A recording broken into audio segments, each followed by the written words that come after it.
عليه وعلى آله وأصحابه ما جمع القمران وتعاقب الملعونان.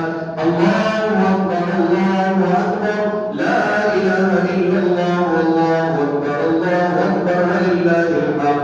أما بعد فاعلموا أن يومكم هذا يوم عيد لله عليكم فيه عوائد الإحسان ورجاء نزيل الدرجات والعفو والغفران. الله أكبر الله أكبر لا إله إلا الله والله أكبر الله أكبر ولله الحمد. وقد قال رسول الله صلى الله عليه وسلم إن لكل قوم عيدا وهذا عيدنا.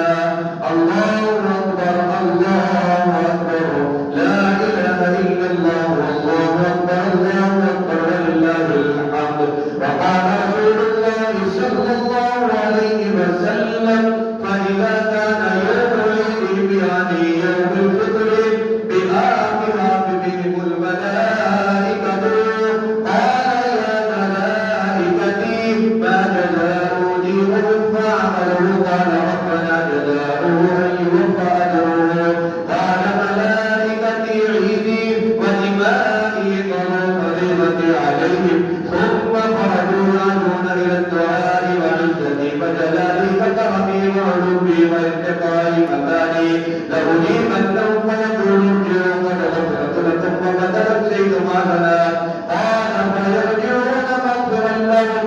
الله أكبر الله أكبر لا إله إلا الله والله أكبر الله أكبر ولله الحمد. وهذا الذي ذكر في ذلك اليوم كان قوله وأما أعطاه من سلطة الفطر والصلاة والخطبة وقد كتبناها في الخطبة التي قبلها.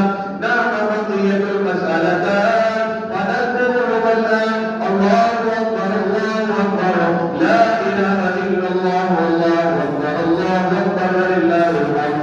المولى قال عليه الصلاة والسلام من صام رمضان ثم أتبعه ستا من شوال كان كصيام الدهر. الثانية كان النبي صلى الله عليه وسلم